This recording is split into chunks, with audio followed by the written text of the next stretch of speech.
เวลานี้วิธีแก้ของเราก็คือเมื่อวานนี้อาจารย์ได้บอกไปเนาะวิธีแก้ก็คือเราเราจะต้องไปคิดรายหารอย่างก่อนกับพุทธ25%ของกลอแม่นบ่แม่นบ่โดย25%ของกออันนี้อาจารย์ขอแก้คืนนะขอคิดรายคืนให้หลายคนอาจจะแก้บ่ได้เนาะ25%ของกลอในธาตุผสมในธาตุผสมในธาตุผสมในนี้เราเห็นสบายดีพรสวรรค์ธาตุผสมที่เราวางให้เป็นตัวนี้เนาะธาตุผสมหมายความว่าเราวางตัว MCl อีกไว้หรือว่าเฮ็ดเป็นตัว N ก็ได้เนาะพรสวรรค์สบายดีสบายดีอาจารย์โดยรู้ว่าเปอร์เซ็นต์ของนี้นะตัวนี้อาจารย์ขอแก้คำถามคืนเนาะอธิบายคืนบางคนอาจจะแก้บ่ได้เนาะถ้าออกมาแล้ววาวุ่นแหละข้อนี้เนาะรวมกัน 100% แม่นบ่กะเสียเราถอนเอาเปอร์เซ็นต์ของ Cl จะเท่ากับ100ลบด้วยเท่าใด 45.6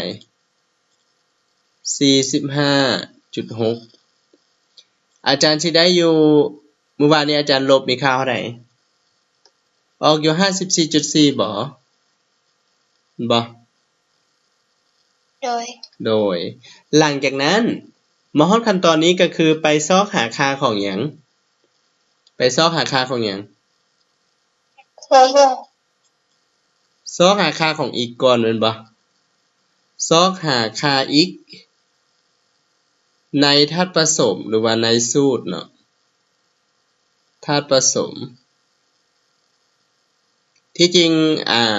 ธาตุผสมเฮาฮู้ได้ตัวนี้อันนี้อาจารย์กำหนดให้เนาะเวลาที่พวกหลานเขียนเนาะถ้าเขาเจ้าบ่ได้กำหนดสูตรให้เฮากำหนดเองก็ได้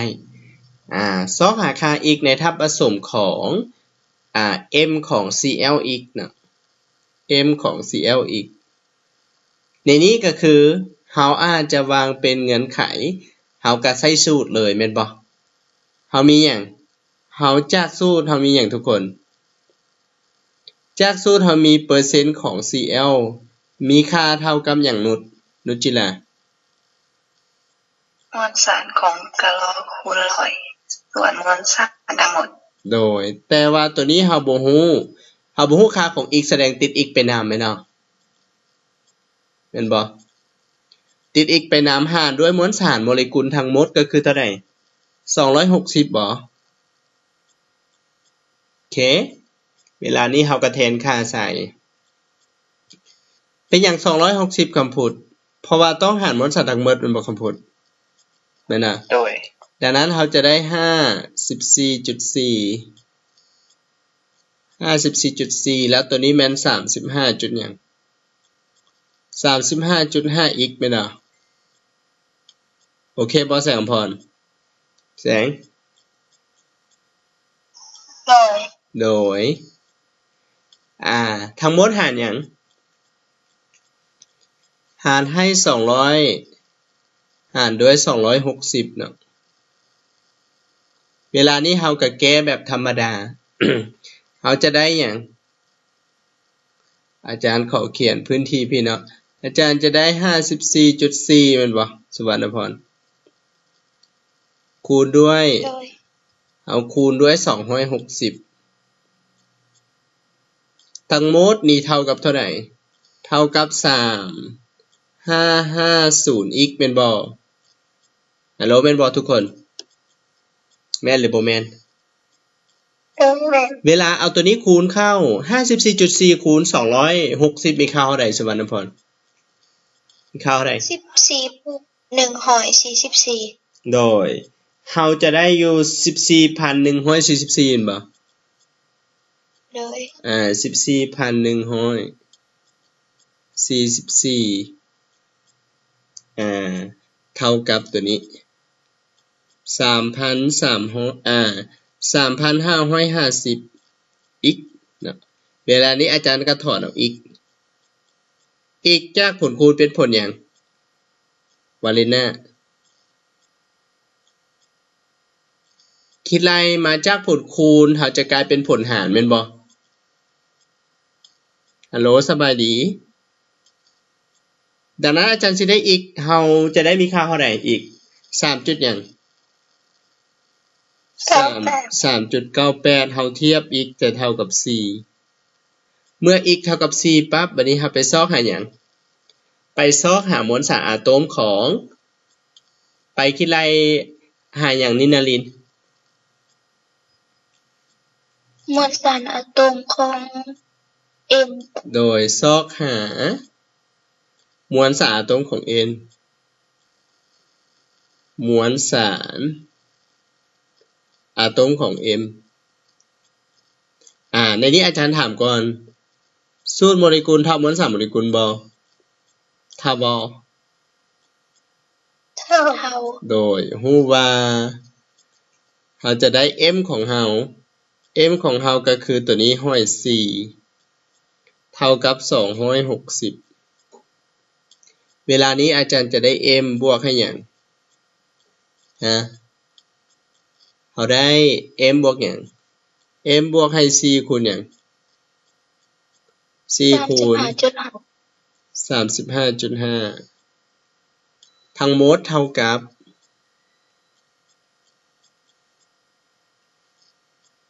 260เอา4คูณ 35.5 เอาเท่าใด142เท่าไหร่ก็142เท่ากับ260ดังนั้น m เราจะได้อยู่260ลบด้วย142ดังนั้นเราจะได้ m เท่าไหร่ฮัลโหลครับพุทธเราได้ค่าของ m เท่าไหร่มวลสารอะโตมพุทธ118โอเค118โอเคข้อนี้ยังไผยังบ่ได้นักแสงอำพรได้บ่แสงข้อนี้ได้บ่แสงได้แล้วเนาะหมายความว่าถ้าเห็นตัวนี้ปั๊บพวกหลานก็มาวางสูตรเนาะเฮาวางสูตรให้เนาะเฮาอาจจะวางสูตรให้วางสูตรของตัวนี้เนาะเฮาเขียนไว้ของกลลัววางสูตรกลลัวของ m ก็ได้เนาะวางสูตรกลลัวของ m เวลาที่พวกหลานไปเสงเนาะแม่นเขียนตัวนี้เนาะของ m เป็นแล้วเราจึงคิดไล่อันนี้อาจารย์เกโยเนาะเป็นตัวนี้เราจะสามารถเขียนเป็นค่าของตัว n หรือค่าตัว x ตัว y ก็ได้เด้ออันนี้โอเคบ่พรสวรรค์ขึ้นกับหลานกำหนดแต่ว่าเวลาที่ไปแก้เนี่ยส่วนใหญ่เพิ่นก็วางเป็น x เนาะต้นรับหั้นนะอาจารย์แล้วm ของเฮาบ่ฮู้เด้ฮู้เพราะว่า m เขาจะบอกว่าอยู่ในธาตุผสมกลลัวเนี่ย m มี1อะโตมแสดงว่าค่าของมันต้องเท่า1แม่นต่อแม่นบอกกะเสียโอเคมีใครอยากถามบ่โอเคเนาะถือว่าผ่านเนาะถ้าผ่านแล้วกดยกโปเลยถ้าผ่านกดยกโปเลยถ้าผ่านกดยกโปเลยแต่ละคนโอเคเนาะถือว่าคำถามมันก็บ่ได้ยากและก็บ่ได้ง่ายนะแม่นบ่นุชแต่ว่าหารเลขให้ได้แล้วล่ะเนาะบัดนี้ต่อมาข้อที่2อันนี้หลายคนบ่ได้อันนี้เพราะว่าอันนี้เป็นบทเรียนม.5 เนาะอันนี้เป็นบทเรียนม.5 ได้ทุกคนเป็นอย่างอาจารย์เอามาสอนล่ะเพราะว่ามันเกี่ยวข้องเกี่ยวกับการแข่งขันเนาะในนี้ข้อที่2พวกหลานวิธีแก้นะขั้นตอนทำอิฐก็คืออาจารย์ให้อย่างมาทุกคนข้อที่2ให้แสงอำพรคำถามเบิ่งแสงโดยเมื่อเอาฝุ่นสังกะสี10 กรัมปนกับฝุ่นมา2 กรัมผลที่ได้รับจากปฏิกิริยาเป็นอย่างอันนี้เขาเอิ้นซูลฟัวแม่นบ่สังกะสีแม่นบ่ฟัวในปฏิกิริยาจะเหลือสังกะสี 5.92 กรัมถามว่าซูลฟัวที่ได้มีจักกรัม โอเคข้อนี้ถามนางออนภาฮัลโหลออนฮัลโหลออนภาได้ยินบ่โดยได้ยินโดยในนี้เราจะไปคิดอะไรอย่างก่อนออนข้อที่2เราไปคิดอะไรอย่างก่อนออนภาคิดไล่มวลสารสังกะสีสูญฟัวแล้วนะในนี้เราต้องไปซอกหามวลสารของสังกะสีที่จะต้องนำใช้ในการเกิดปฏิกิริยาครั้งนี้ก่อนบ่แม่นนะแม่นนะซอกหามวลสารวิธีแก้พวกหลานต้องดำเนินตามนี้เด้อเข้าใจบ่ซอกหามวลสารของสังกะสีที่จะใช้อ้าวอาจารย์เป็นอย่างที่จะใช้เพราะว่าทั้งที่เพิ่นให้มามวลสารมีอยู่2ตำแหน่งแม่นบ่สุวรรณพรแม่นบ่มีเท่านี้กับนี้แม่นบ่ดังนั้นแบบเปรียบเหมือนอาจารย์เนาะสมมุติว่าอาจารย์มีเงินอยู่ 40,000 อาจารย์ไปตลาดและอาจารย์เหลือเงิน 3,000 ถามว่าอาจารย์อยากรู้ว่าอาจารย์ใช้เงินไปเท่าใดอาจารย์ควรเฮ็ดจั่งใดทุกคนลบเอาเฮาจะเอาหยังมาลบหยังล่ะเฮาจึงรู้ว่าเงินเฮาเหลือหรือว่าเงินเฮาใช้ไป40ลบ20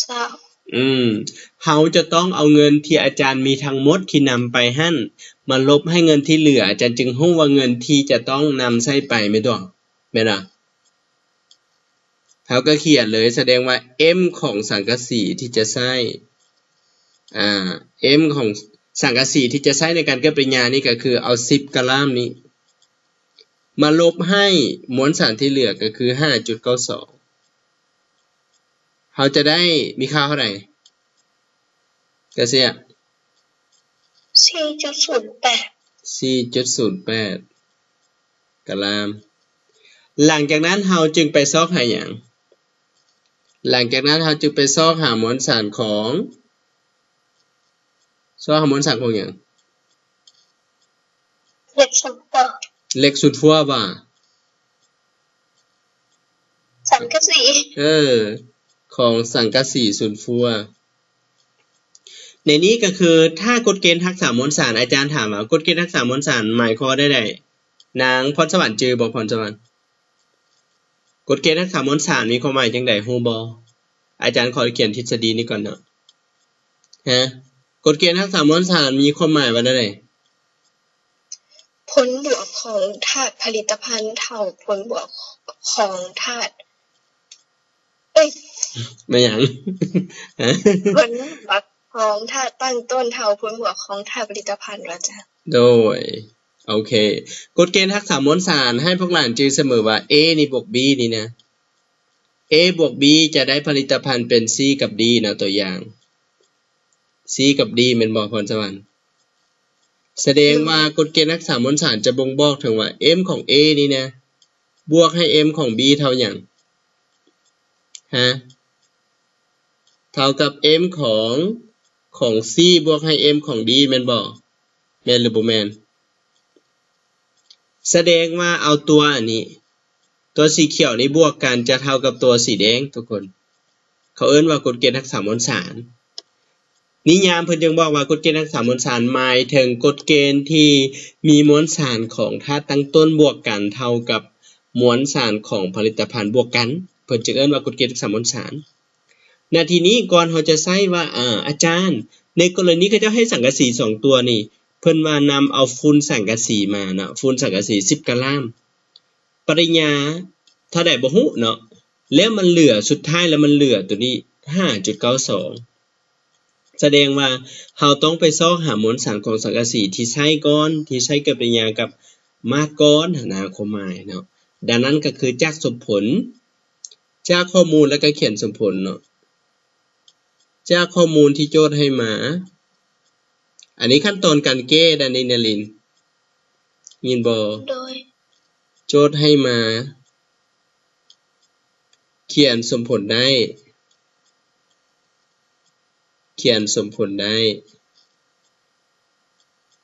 เราจะได้เป็นอะไร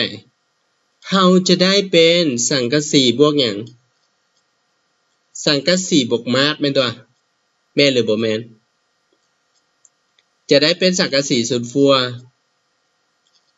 เวลานี้อาจารย์ว่าอาจารย์ฮู้หยังฮู้ว่า m ของสังกะสีบ่ออนภาแม่นตัวโดยบวกให้ m ของ s เท่าหยังเท่ากับ m ของสังกะสีศูนย์ฟัวเวลานี้พวกหลานก็มาแทนเลยเนาะเขาก็ถอนเอาอย่างถอนเอา m ของสังกะสีศูนย์ฟัวตัวนี้คือเก่าเนาะอาจารย์กันเพียงแต่ย้ายซื่อๆบวกให้ m ของมาตรเวลานี้เฮาแก้ง่ายๆเพียงแต่ตัวนี้เฮาต้องเอามวลสารที่จะใช้จริงมวลสารตัวนี้นะพวกหลานห้ามเอามวลสารของ10กะลามาคิดไล่นะโอเคบ่สุวรรณพรตัววันโดยเฮาได้ 4.08 บวกหยังบวกให้2กะลาดังนั้นมวลสารของส่วนฟัวสังกะสีออกอยู่เท่าใด6 จุดหยัง 6.08 กะลามโอเคบ่ดังนั้นเราจึงสรุปเราจะเขียนว่าดังนั้นมวลสารของสังกะสีศูนย์ฟัวที่เกิดมวลสารสังกะสีศูนย์ฟัวที่เกิดขึ้นเนาะหรือว่าที่เกิดแม่นตัวนี้เลยคำพูดได้บ่คำพูดโดยคนอื่นเข้าใจบ่บัดนี้นะฮัลโหลขอเสียงเสียงบุรีเนี่ยเข้าใจอยู่บ่โดยเข้าใจอาจารย์เข้าใจแท้บ่ตัวได้เข้าใจแท้บ่ตัวอาจารย์ได้เนาะนางอันนั้นเด้โดยนางปทุมพรได้บ่ปทุมพรนางปทุมพรได้บ่โดยอาจารย์ถ้าสมมุติว่าเราเอาสังกะสีกับม่านมาบวกกันเลยล่ะมันออกอยู่12เอา12มันลบให้ 5.92 ก็ออก 6.08 คือกันนี้ก็ถือว่าโดยได้อันนั้นแม่นปึ้มแก้อยู่ในของม.5 แบบนั้นเนาะอาจารย์ย้านพวกหลานสิสับสนอาจารย์ให้พวกหลานไปคิดไล่หามวลสารของสังกะสีที่ใช้เลยแล้วแทนค่ามันจึงบ่ยากโอเคอาจารย์โดยแล้วถ้าเฮาบ่ฮู้มวลสารทั้งหมดหั่นนี่อาจารย์เฮาฮู้แต่ว่ามันเหลือเท่าใดเฮาสิสอบมวลสารที่ใช้แนวใดถ้าในกรณีเฮาฮู้แต่เหลือแม่นบ่เฮาฮู้แต่เหลือถ้าในกรณีฮู้แต่เหลือเฮาก็เอาไปคิดไล่ก่อนเนาะหมายความว่าไปซอกหามวลสารที่ใช้ก่อนมวลสารที่ใช้ทั้งหมดแต่ว่าถ้าในกรณีเฮาฮู้ว่าเหลือเนาะโตที่ฮู้ว่าเหลือโจทย์ต้องถามว่าใช้ตอนเริ่มต้นเท่าใดโจทย์จะถามแบบนั้นเนาะใช้ตอนเริ่มต้นเท่าใดโจทย์จะถามแบบนั้นเวลาเฮาคิดไล่ออกมาแล้วเฮาเอามาลบกันก็จบเนาะแต่ตัวนี้ก็คือถ้าโจทย์ลักษณะแบบนี้เพิ่นจะให้ตัวเหลือมากับตัวเริ่มต้นมาเนาะแล้วเฮาก็คิดไล่จากสมผลเลยแล้วเพิ่นจะถามโจทย์หาผลิตภัณฑ์ว่าเวลาผสมแล้วล่ะเฮาจะได้ผลิตภัณฑ์เกิดขึ้นเท่าใดก็ล่ามสินะพวกหลานห้ามเอาไปเปรียบเทียบนะแบบเปรียบเทียบว่าใช้ตัวนี้เท่านี้หั่นนะบ่แก้แบบนั้นกฎเกณฑ์ทักษะมวลสารต้องเอามวลสารของมันมาคิดไล่เท่านั้นโอเคเข้าใจบ่โอเคบ่ปทุมพรได้บ่ปทุมพรฮัลโหลปทุมพรโดยอาจารย์โดยหลานเข้าใจบ่เข้าใจน้อยนึงก็คือให้หลานแบบสมมุติเมื่อกี้อาจารย์บอกว่าอาจารย์มีเงิน 40,000 ไปตลาดเหลือเงิน 20,000 อาจารย์อยากรู้ว่าอาจารย์ใช้เงินไปเท่าใดอาจารย์ก็ต้องเอา40มาลบ20แม่นบ่ปทุมพรแม่นตัวคือตัวนี้คือการอาจารย์นำมาอยู่10กะลามนี่แล้วมันเหลืออยู่ 5.92 แสดงว่าอาจารย์ใช้ไปเท่าใดในการเกิดปริญญากับมาตรแล้วจึงได้ส่วนฟัวเกิดขึ้นสินะเข้าใจเนาะบัดนี้ข้อที่2ข้อขออภัยข้อที่3นี้ให้สุวรรณพรอ่านคำถามเมื่อนำเอาถาด A หนัก3กรัม มาปฏิกิริยากับถาดละลาย B ที่มีความหนาแน่น 0.99 กรัมต่อเซนติเมตรก่อนจำนวน 10 เซนติเมตรก่อนและได้ถาดละลาย C หนัก 12.7 กรัมและมีถาด D เกิดขึ้นถ้ากฎเกณฑ์นี้เป็นไปตามกฎเกณฑ์แห่งการรักษามวลสารก๊าซ D ที่เกิดขึ้นนักจักกรัม โอเค ข้อนี้ก็คือเพิ่นให้หยังมาเด้เฮาเห็นว่า A เพิ่นให้มวลสารมา และ B เพิ่นให้ความหนาแน่นของอัน B มาและก็ปริมาตรมา และก็ได้ธาตุละลาย C เกิดขึ้นแล้วมีก๊าซตัวนี้เนาะธาตุ A เกิดปฏิกิริยากับธาตุละลาย B ณทีนี้เวลาเฮาแก้เนาะก็เขียนตามเงื่อนไขเลยตามโจทย์ให้มาแต่ก่อนอื่นเมิดเฮาต้องไปซอกหยังก่อนอื่นหมดต้องไปซอกหยังก่อนกะเสียสบายดีกะเสีย ซอกหามวลสารของ B ซอกหามวลสารของ D ของ B แม่นบ่ฮัลโหลนินาลินสูตรการคิดรายหามวลสารจากความหนาแน่นใช้สูตรใดนินาลินไปใส่ละนินาลินฮัลโหลนี่ข้อ3เนาะในนี้โจทย์เฮาฮู้อย่างเดโจทย์นะทุกคนฮู้ว่ามวลสารของ A เท่า3กันล่าแม่นบ่สวรรณพรแม่นบ่สวรรณโดยบัดนี้เฮาฮู้ข้อมูลของหยังฮู้ข้อมูลของ dB ที่เท่าหยัง dB อาจารย์ขอเขียนเป็น d น้อยก็ได้เด้อเป็นหยังคือว่าซั่นเบอร์1สิงงกับตัวเมื่อกี้เนาะเฮามีอยู่0จุดหยัง 0.99 กะรัมต่อเซนติเมตรก้อนแม่นบ่แม่นน่ะและมี VB เท่าใดเท่ากับ10เซนติเมตรก้อนเวลานี้เฮาฮู้มวลสารของธาตุละลายหยังมวลสารของธาตุละลายของ C เท่าใดตะวัน 12.7 กรัม 12.7 กรัมแล้วเพิ่นให้ไปคิดรายหาหยังมวลสารของ D ต่อแม่นบ่แม่นบ่มวลสารของ D เท่าใดแต่ในนี้เฮาต้องไปซอกหยังก่อนทุกคนฮัลโหลนางอรณภาเปลี่ยนมวลสารเปลี่ยนมวลสารเปลี่ยนความหนาแน่นกับปริมาตรเป็นมวลสารของ B เฮ็ดได้ใช้สูตร D เท่า M ส่วน V โดยซอกหามวลสารของธาตุ B ก่อนแม่นบ่ออนโดยแม่นโดยนำใช้สูตรใด D เท่า M ส่วน V โดยใช้สูตรของ D เฮาจะเขียน D น้อย D ใหญ่ก็ได้บ่เป็นหยังเด้อM ส่วนให้ V แม่นบ่โอเคเวลานี้พรสวรรค์อาจารย์ถอนเอา M เท่าใดเท่า D คูณ V เท่ากับ D คูณ V เนาะ D คูณ V แสดงว่ามาฮอดนี้เฮาแทนค่าใส่ทุกคนเฮาเปลี่ยนให้เป็นมวลสารคือกันก่อนแล้วเฮาจึงแทนใส่ปทุมพรเข้าใจเนาะปทุมพร D ของเฮาเท่ากับ 0.99 แม่นบ่ปทุมพรฮัลโหลและก็คูณให้10เซนติเมตรก่อนสังตีกับสังตีนี้ขัดกันแม่นบ่ออนภาออน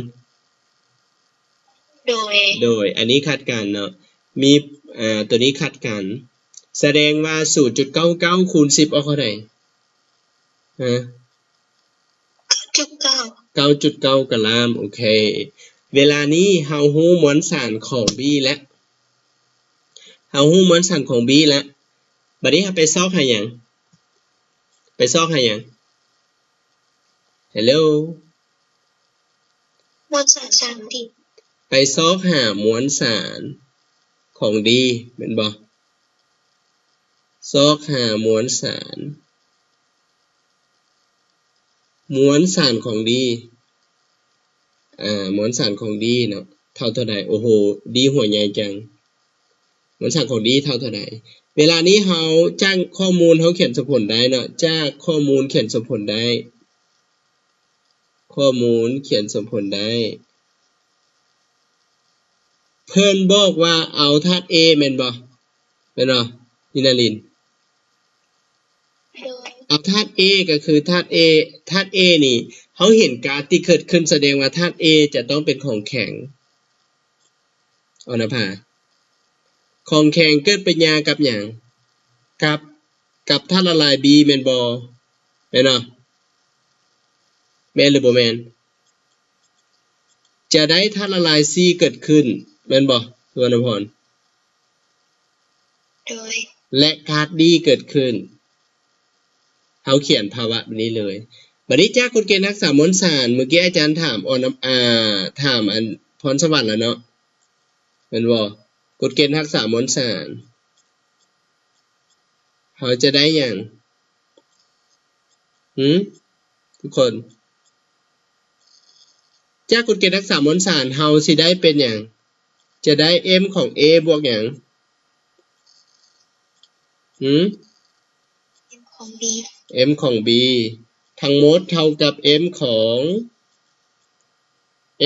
C บวกให้ m ของ D และก็แทนค่าใส่เนาะเวลานี้อาจารย์กาในนี้อาจารย์ถอนเอา m ของ D ก่อนแม่นบ่ตอนนี้อาจารย์ถามนางแสงอภรณ์แสงโดยอาจารย์ถอนเอา m ของ D นี่เท่าหยังแสงเท่ากับ M ของ A บวกแม่นว่า M ของ C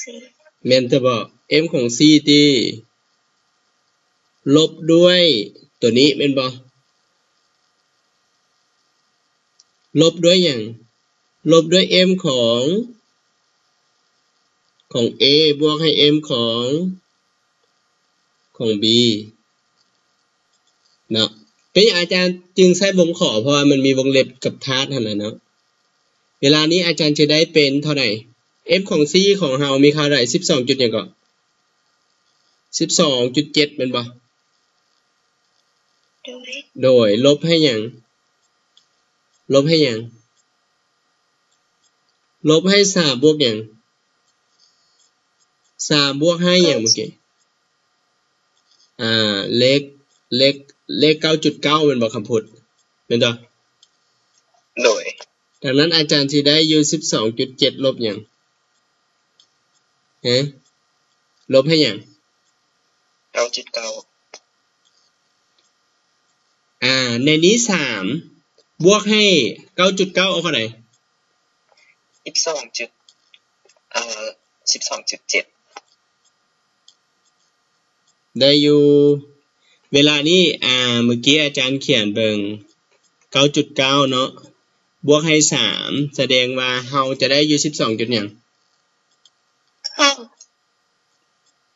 12.9 อาจารย์หัวหน่วยมันคือว่าติดค่าลบทุกคน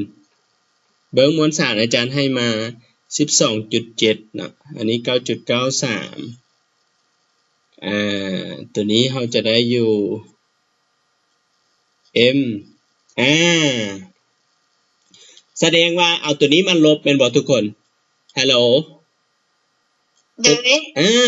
อาจารย์เอาค่าของหยัง C เฮาได้หยังเฮาได้ m ของหยังทุกคนได้ m ของ A ตัวบททวงอาจารย์อีกได้ บวกให้ m ของ B เห็นบ่แม่นบ่ลบด้วย m ของหยัง C m ของ C เนาะมาดึงแสงพรอาจารย์ถอนจังได๋แม่นบ่แสงเฮาจะได้3บวกหยัง 9.9 กะลามลบด้วย 12.7 เวลานี้อาจารย์จะได้อยู่เท่าไหร่12จุดหยังนี่ 12.9 กะลามลบด้วย 12.7 เฮาได้มีค่าเท่าไหร่ เขาได้อยู่0.2 กะลาม ดังนั้นดีที่เกิดขึ้นก็คือดังนั้นดีที่เกิดขึ้นเขาเอิ้นว่าการ์ดดีที่เกิดขึ้นเนาะแม่นบ่พรสวรรค์ โดย เกิดแม่นเท่าไหร่แม่น 0.2 กะลามนั่นเองเคบ่นุชจิลาได้เนาะนุชโดยได้ เข้าใจบ่แต่ละคนเข้าใจบ่ข้อนี้ เข้าใจบ่โอเคคำพูดเข้าใจบ่แล้วอ่านเฮาสุขเข้าใจบ่สุขเข้าใจนางวาเลน่าได้บ่วาเลน่าได้โอเคนุชจิลาได้เนาะนางโสนพรกาเซียนินาลินได้บ่ได้นางแสงอำพรได้บ่แสงโดยได้เนาะโอเคเข้าใจแล้วเนาะบัดนี้ต่อไปข้อถัดไปแป๊บนึงถือว่ามันก็บ่ได้ยากแต่มันก็บ่ได้ง่ายแม่นบ่บัดนี้ข้อนี้เป็นข้อที่4ข้อนี้เป็นบทนครหลวงเวียงจันทน์เนาะแต่อาจารย์ให้เป็น10กำลัง23เนาะต้องเปลี่ยนเนาะอาจารย์ให้10กำลัง23ได้บ่ได้คือกันแต่ว่าเงื่อนไขมันก็บ่ตอบสนองอันนี้อาจารย์เปลี่ยนเป็น10กำลัง22เด้อนี่นะแป๊บนึงอาจารย์เปลี่ยนเป็นตัวสีขาวก่อนอันนี้10กำลัง22 10กำลัง22นะเคบ่นี้10กำลัง22มันจึงตามเงื่อนไขที่เขาจะกำหนดเนาะแล้วตัวนี้เปลี่ยนเป็น 2.2 เด้อเปลี่ยนเป็น 2.2 ก็ได้2.24 เปลี่ยนเป็น 2.24 อาจารย์เฮ็ดเป็น 2.4 ได้บ่ก็ได้คือกันเนาะแต่อาจารย์อยากให้พวกน้องแบบเป๊ะสมมุติว่าออกข้อนี้มาแล้วพวกหลานได้เลยโอเคบ่ข้อนี้ให้นะให้กาเซียอ่านคำถามเลยเพื่อนำเอาท่าผสมนาดีออกกับโบนัสจำนวน1ปฏิกิริยากับอาซิดคลอฮีริก 7.3 กรัมภายหลังปฏิกิริยาสิ้นสุดมีเกลือกับโบนัสเหลืออยู่1/2ของ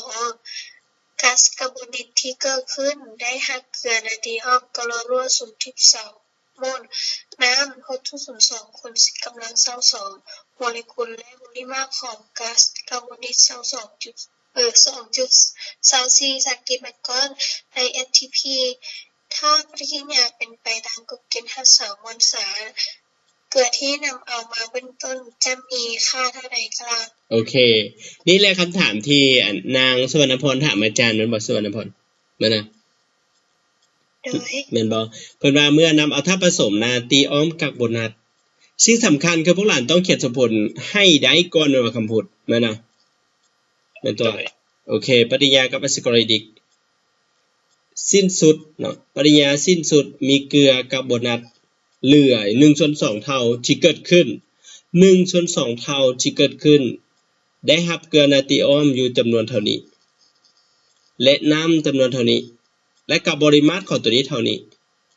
ค่าปฏิกิริยานี้เป็นไปตามกฎเกณฑ์รักษามวลสารเห็นบ่เวลาโจทย์ที่ออกมามันจะออกมาแบบสับสนหน่อยนึงแม่นตัวแม่นบ่อรภาถ้าสมมุติว่าเป๊ะคือค่าตัวเทิงมันก็ง่ายเกินไปแม่นตัวแม่นน่ะ แม่นบ่ดินาลินวิธีแก้ก็คือจากข้อมูลที่ให้มาก็เขียนสมผลเลยแม่นบ่ดินาลินข้อมูลที่ให้มาเขียนสมผลได้เขียนสมผลได้เนาะโอเคในนี้อาจารย์ถามก่อนนาตี้กับโบนัสเขียนอะไรนาตี้กับโบนัสเขียนอะไรบอกแม่ไว้เงียบนาตี้กับโบนัสเขียนอะไรได้เอ็นอย่าง Na2CO3 CO3 อาซิดคลอโรไฮดริกเด้ HCl HCl เนาะโอเคเด้สำคัญคือเขียนอันสูตรเคมีได้ก่อนเนาะคำพูดเนาะแม่นบ่ โดย สมผลได้ก็คือเฮาได้นาตรีกับโบนัสเกิดปริญญาตัวนี้อาจารย์ใช้2โมเลกุลเลยเนาะเพราะว่าสังสาไปเลยเฮาจะได้ผลิตภัณฑ์เป็นหยังเป็นเกลือหยังกะเสีย เครื่องกรองรั่ว นาตรีกรลัวบวกหยังบวกให้น้ำแม่นบ่แล้วก็บวกให้ CO2 นาทีนี้เฮาเห็นตัวนี้แต่ละตัวแล้วเฮาก็ไปซอกหามวลสารของหยัง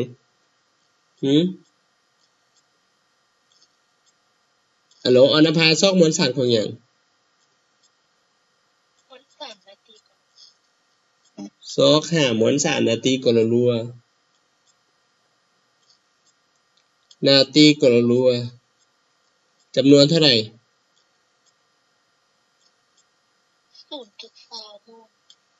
0.20 เนาะหรือว่า 0.2 โมลหลังจุดเขาเอิ้นว่าเป็นหัวหน่วยเนาะเฮาจะบ่ได้อ่านเป็นหัว10นะตัวนี้อาจารย์ขอเขียนแบบวิธีเปรียบเทียบได้บ่ฮัลโหลได้บ่นุชได้บ่ โดย ฮู้ว่านาตรีกรลัว1โมลหนักเท่าใด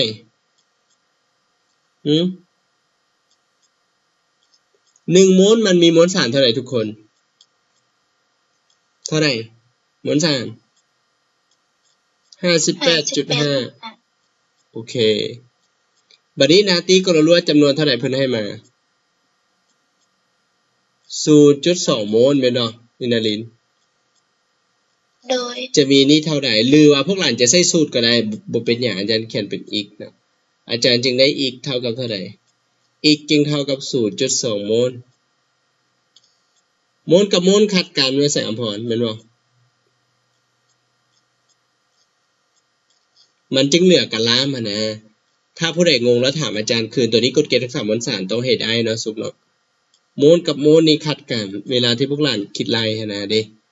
โมลตัวนี้กับตัวนี้ขัดกันแล้วมันจะเหลือกะลาม 0.2 คูณตัวนี้ออกเท่าใดฮะอาจารย์ 58.5 ที่บอกว่ามัน 58.8 โอ้นี่ thank you เขียนไปเลยนะจะกันได้เนาะ 58.5 กรัมโอเค 58.5 กรัมคูณ 0.2 ออกเท่าใด 11.7 11.7 โอเคตัวนี้ได้แล้วต่อไปเฮาไปคิดไล่หามวลสารของหยังสุวรรณพรสอหามวลสารของหยัง ของน้มวลสารของน้ำเนาะของน้ำจำนวนเท่าไหร่6.02 คูณ 10 กำลัง22จำนวน 6.02 คูณ 10 กำลัง22 โมเลกุลอาจารย์บอกว่าถ้าโมเลกุลต้องเทียบกับอย่างจือบ่อาจารย์เคยบอกพวกหลานจือบ่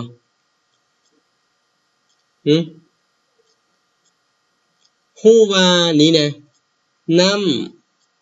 ำนี่18กะลามนี่นะมีจักโมเลกุล18กะลามมีจักโมเลกุล 10 กำลัง23 6.02 คูณ 10 กำลัง23แม่นบ่ก็เสียโดย บัดนี้เพิ่นให้เท่าใดมา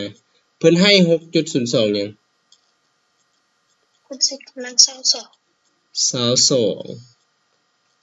โมเลกุลถามว่าจะหนักเท่าใดตอนนี้ถามพรสวรรค์เลยพรสวรรค์เฮาได้น้ำหนักเท่าใดพรสวรรค์ 1.8 กรัมเฮาจะได้อยู่18คูณหยัง18คูณให้ 6.02 แม่นบ่คูณ 10 กำลัง22ทั้งหมดนี่หารด้วย 6.02 คูณ 10 กำลัง23 ในนี้เลขกำลังโอเคอยู่อ่ะพวกหลานได้บ่เลขกำลังฮัลโหลทุกคนเลขกำลังได้อยู่อ่ะได้บ่ถ้าอาจารย์เอา a กำลัง f นี่นะคูณให้ตัว a กำลัง s นี่เฮาได้เป็นหยังฮะเฮาได้ a หยังได้ a กำลัง m บวกให้ n เป็นบ่สวรรค์แม่นเนาะโดยบัดนี้ถ้าสมมุติอาจารย์เอา a กำลัง n หารให้ตัว a กำลัง m นี่เท่าหยังฮัลโหลเท่าหยังกำลัง m บวกให้ f ในนี้อาจารย์เขียนนะเนาะเฮาได้ a กำลัง n ลบให้ m แม่นบ่แม่นตัวแม่นหรือบ่แม่นถ้าในกรณีอาจารย์เอา a กำลัง m ทั้งหมดกำลัง n นี่เท่าหยังm คูณ n ตัวนี้คือเก่าเนาะอาจารย์จะได้ a กำลัง m คูณให้ n เห็นบ่แบบนี้อันนี้สูตรตัวนี้คือการถ้าในกรณี10กำลัง22หารด้วย10กำลังหยัง23นี้มันมีค่าเท่าหยังก็ต้องเท่า10กำลัง22ลบให้หยัง23ตัวแม่นบ่อ่อนอาจจะได้10กำลังลบ1 10กำลังลบ1ออก 0.1 0.1 คูณให้18ออกเท่าไหร่ 1.8 เนาะแม่นบ่นุดโดยแสดงว่าเราได้น้ำเท่าไหร่ 1.8 กรัมเป็นเนาะต่อไปไปซอกหาหยังไปซอกหามวลสารของหยังฮะซอกหามวลสารของหยังก๊าซคาร์บอนิกโดยซอกหามวลสารก๊าซคาร์บอนิกมวลสารของ CO2 จำนวนเท่าไหร่จำนวน 2.24 เดซิเมตรก้อน TATP เห็นปะตัวนี้ถ้าเห็นตัวนี้แสดงว่าเฮาฮู้หยังฮู้ CO2 ฮู้ว่า CO2 มวลสารหนักเท่าใดนี่นะลินมวลสารหนักเท่าใด44มีจักรีดใน ATP 22.4โอเค22.4 เดซิเมตรก่อนหรือว่าพวกหลานใช้สูตรก็ได้นะบัดนี้ถ้า 2.24 เดซิเมตรก้อนจะมีเท่าใดอันนี้อาจารย์ขอเขียนเป็นที่ก็ได้เนาะแต่ถ้าอาจารย์จะได้ที่เท่ากับเป็นมวลสารของ CO2 นะ44คูณให้2.24 หาร2.4ออกเท่าใด4.4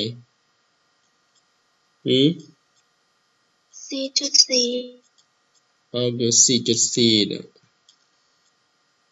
เอาได้ 4.4 กรัมหลังจากนั้นโจทย์เพิ่นได้บอกว่าอย่างอีกทุกคนโจทย์บอกว่าเกลือคาร์บอนัตนะเกลือคาร์บอนัตเหลือ 1/2 เหลือ 1/2 ของ CO2 ที่เกิดขึ้นแม่นบ่แม่นหรือบ่แม่นแม่นบ่ดังนั้นมวลสารของเกลือเกิดขึ้นเท่าไหร่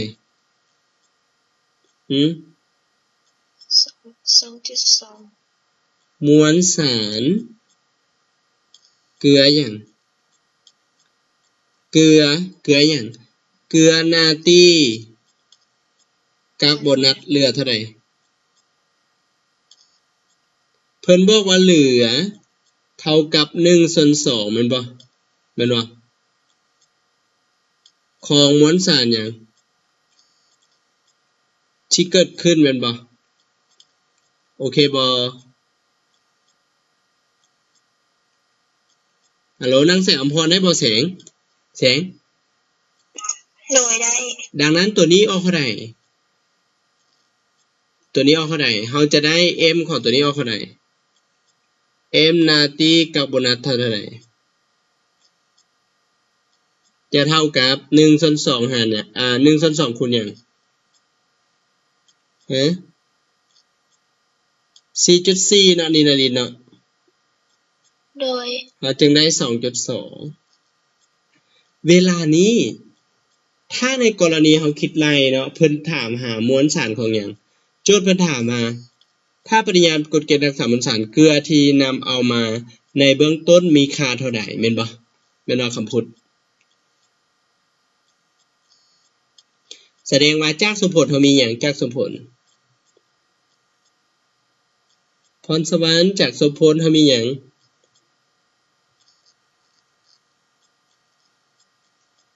พรสวรรค์นุชจิลา where are you now answer me please เขามีหยัง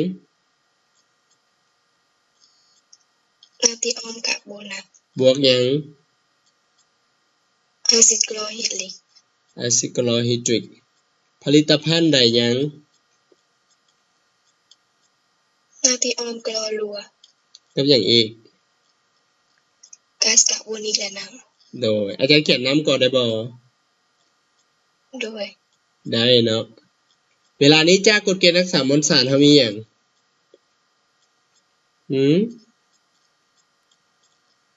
จากกฎเกณฑ์รักษามวลสารมีหยัง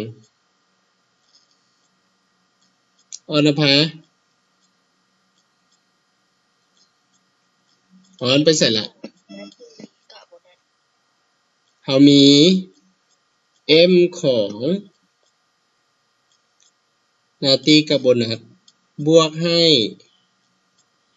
M ของอะซิโคลอฮิดริกเท่ากับ M ของหยังนาตรีกลอรัวแล้วก็บวกให้ M ของน้ำแล้วก็บวกให้ M ของ CO2 ถ้าในกรณีแบบนี้เนาะอาจารย์เขียนเนาะตัวเหลือเขาจะบวกตัวเหลือนะบ่หรือบ่บวกทุกคนฮัลโหลเขาสิบวกหรือบ่บวกนี่นารินบวกบ่บวกเขาอยากรู้ว่าเขานำมาเบื้องต้นเท่าใดแม่นบ่โดยดีเวลานี้ก็แทนค่าใส่เขาจะได้เป็นหยังแทนค่าซะเลยเขาจะได้เป็นหยังในนี้อาจารย์แทนค่าอาจารย์จะได้ M ของตัวนี้นำมาเบื้องต้นเนาะนำมาเบื้องต้นบวกให้ 7.3 แม่นบ่นี่ 7.3 กรัมและตัวนี้อยู่เท่าไหร่ 11.7 บ่คำพูดแม่นบ่คำพูดโดยมวลสารของน้ำได้ 1.8 กรัมบวกให้ CO2 4.4 และก็บวกให้ตัวที่เหลือ 2.2 เวลานี้อาจารย์จะได้ M ของตัวนี้เนาะ M ของนาตรีกากโบนัสที่จะนำมาเบื้องต้นเนาะเขาจะได้เป็นอย่าง3ตัวนี้รวมกันเอาเท่าไหร่3ตัวนี้รวมกัน4ตัวเนาะ4ตัวรวมกันเอาเท่าไหร่รวมกันเท่าไหร่นี้เนี่ยสุวรรณพรรวมกันเท่าไหร่สุวรรณออก 20.1 แม่นบ่ลบด้วย 7.3 กรัมเขาจะได้อยู่เท่าไหร่ได้อยู่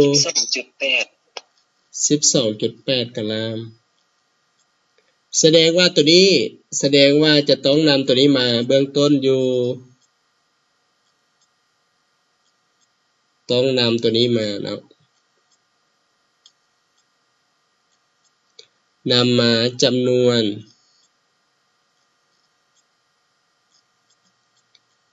12.8 กรัมโอเคบ่ทุกคนเข้าใจอยู่บ่อาจารย์เขียนนี่นางวาเลน่าได้บ่วาเลน่าได้และเห็นคำถามทำอิฐเป็นอะไรงงแม่นบ่